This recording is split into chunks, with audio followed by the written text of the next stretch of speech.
Hello everyone, welcome back to my channel. And so our today's question is, how do substances like carbon dioxide and water move in and out of the cell?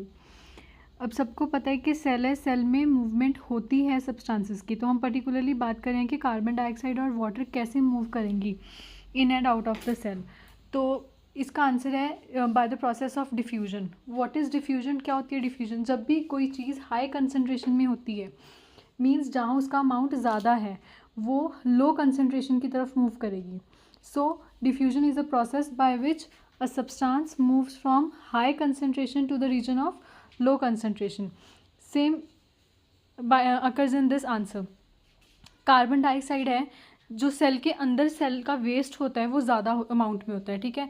तो बाहर जो amount है carbon dioxide का वो as comparative to the inner side वो कम होता है। सो जो कार्बन डाइऑक्साइड है वो सेल के अंदर की तरफ से बाहर को मूव करेगी। Clear?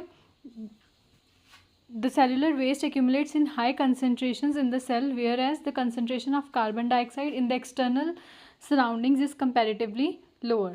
This difference in the concentration level inside and outside of the cell causes the carbon dioxide to diffuse from a region of higher to a lower concentration.